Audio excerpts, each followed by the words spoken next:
Technology उनके पास कुछ ना कुछ आ गई है। ठीक है। अब जी जी, हाँ। अगर पाकिस्तान की बात करें, जो हम मीम्स बनाते हैं या जो हम सोशल मीडिया पे ऐसे ट्रोल करते हैं, क्या ये हमारा अपना मजाक नहीं बन रहा कि उस कंट्री के ऊपर हम मीम्स बना रहे हैं जो कि कम से कम एक्सपेरिमेंट कर रहा है और बहुत हद तक कामयाब हो रहा है, और मजाक जो बना रहा है उसने अभी तक एक्सपेरिमेंट भी नहीं किया। देखिए, हम मजाक बनाते हैं इंडिया की गुर्बत पे, इंडिया की गरीबी पे, या इंडिया की जो हिंदुत्व का जो एक नज़रिया है उस पर, मगर जो वो अच्छे काम कर रहा है उसको नहीं देखते। हम लोग जो अच्छे काम कर रहे हैं वो यही कर रहे हैं, लैपटॉप दे रहे हैं। लैपटॉप दे के हम लोग कहते हैं कि यार मछली पकड़ना सिखाओ, मछली ना दो। मगर ये है कि हम जो टेक्नोलॉजी के जो कोर्सेज हैं, हुकूमत को चाहिए वो लैपटॉप के साथ वो इंट्रोड्यूस कराए, ताकि कहें कि भाई लैपटॉप सिर्फ उनको मिलेगा जो इस कोर्स को सक्सेसफुली कंप्लीट करेंगे। हर बंदे को लैपटॉप दे देते हैं, वो बंदा कोर्स करने के बजाय उस पर फिल्में देख रहा है, ड्रामे देख रहा है, फिल्में भी वो देख रहा है जो कि नहीं देखनी चाहिए। नेटफ्लिक्स देख रहा है, उस पर तो हमारे मुल्क का ज़र मुबादला जा रहा है। ठीक है, जितनी तेजी से दुनिया नेबर कंट्री इंडिया टेक्नोलॉजी के ऊपर काम कर रहा है, क्या वो टेक्नोलॉजी की अहमियत को जान चुका है? जितनी तेजी से वो डेवलपमेंट की तरफ जा रहा है और हमारे यहाँ पे इस चीज़ के ऊपर बात ही नहीं की जा रही है। आवेदा हवाई बिगड़े हुए हैं, अभी भी अगर अकल आ जाए तो बहुत कुछ हो सकता है, और उसकी उसकी ज़रूरत है इंडिया के साथ नॉर्मल रिलेशंस। ये लश्कर तैयबा, जैश ए मोहम्मद जैसी ऑर्गेनाइजेशंस ने एक टके का पैसा पाकिस्तान को फ़ायदा नहीं दिया, बहुत नुकसान पहुँचाया है।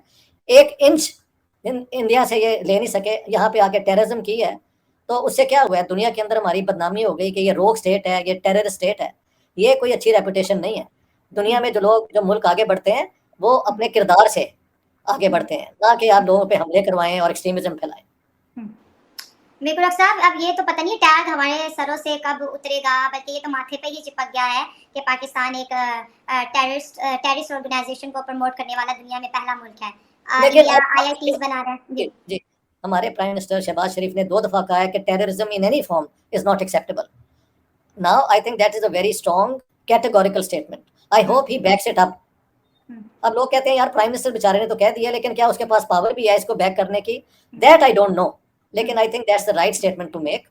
और पाकिस्तान की धरती को इंडिया पे या किसी और मुल्क पे जाके सो कॉल्ड जिहाद करने की बिल्कुल बुनियाद नहीं होनी चाहिए।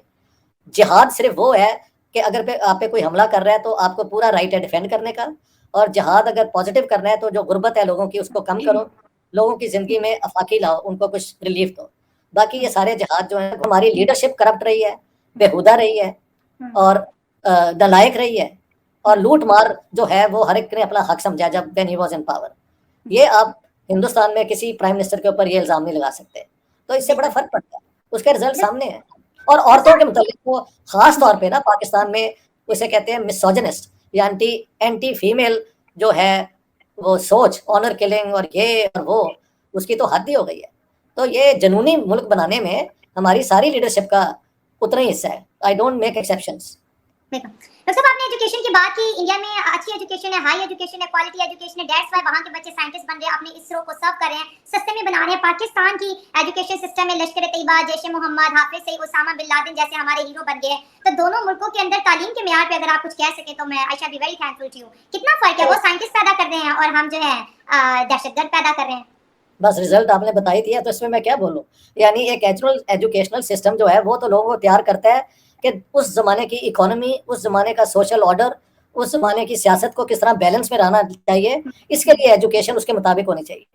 ये जो एजुकेशन देते हैं वो 7वीं सदी के वैल्यूज पे है जो एग्जिस्ट ही नहीं करती आज। कामयाबी के साथ चंद्रयान 3 लॉन्च कर दिया है। आज मैंने लाइव देखा, यकीनन आपने भी देखा होगा।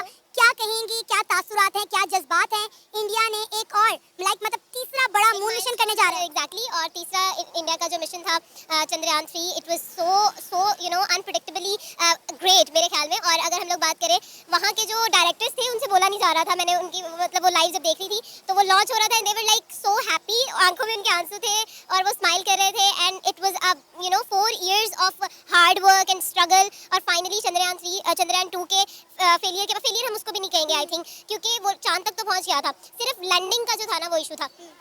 अब सिचुएशन ये है कि वो लोग इतने ज़्यादा खुश थे, मतलब दे कुडंट इवन स्पीक, उनके वर्ड्स खत्म हो गए थे। एंड प्राइम मिनिस्टर मोदी भी पेरिस में थे तब, उन्होंने भी ट्वीट किया और उन्होंने कांग्रेचुलेट किया। फाइनली जो है चंद्रयान 6 सक्सेसफुली जो है वो लॉन्च हो चुका है। 40 दिन के बाद जो है उसने होपफुली डेफिनेटली उन लोगों ने जितनी 4 साल की स्ट्रगल की है, मेहनत की है ना, तो definitely it is going to be a huge success for India. नमस्कार दोस्तों, स्वागत है आपका एक और नई वीडियो में। फवाद हुसैन चौधरी पाकिस्तान के पूर्व मंत्री जिन्होंने 2019 में भारतीय अंतरिक्ष अनुसंधान संगठन इसरो का मजाक उड़ाया था। हाँ, आपने सही सुना, फवाद हुसैन चौधरी जिन्होंने कभी इसरो का मजाक उड़ाया था, अब चंद्रयान 3 भारत का मेगा मून मिशन की सफल प्रक्षेपण के बाद अपनी गहरी शुभकामनाएं दी है। पाकिस्तान के पूर्व वैज्ञानिक और प्रौद्योगिकी मंत्री चौधरी ने प्रतिष्ठित प्रक्षेपण के बाद भारत की प्रशंसा की है, जो दुनिया भर में लाखों लोगों द्वारा इस महत्वपूर्ण उपलक्ष्य को मनाया जाने पर है। यह दिखाता है कि कभी कभी राजनीति की दुनिया में भी संधि बन सकती है और बड़ी खोजों की ओर जाने के लिए राजनीतिक संघर्षों की अलविदा किया जा सकता है। चौधरी ने अपने सोशल मीडिया अकाउंट पर जाकर भारत को ऐतिहासिक प्रक्षेपण की प्रशंसा की और इस महत्वपूर्ण कदम का समर्थन किया। इससे साबित होता है कि कभी कभी राजनीति की दुनिया में भी एक साधारण बधाई का काम लोग एकजुट कर सकती है, चाहे संबंध तंग हो या ना हो, चाहे यह ऐतिहासिक अंतरिक्ष मिशन हो या हमारे जीवन को आकार देने वाली वैश्विक घटनाएं। हम आपको सूचित, आकर्षित और मनोरंजित करने के लिए प्रयास हैं, इसलिए सब्सक्राइब बटन पर क्लिक करें और ज्ञान की खोजकर्ताओं की बढ़ती समुदाय में शामिल हो। धन्यवाद दोस्तों, यह था आज का वीडियो। लाइक शेयर और सब्सक्राइब करें और अगली बार तक के लिए जय हिंद, जय भारत और जय श्री राम।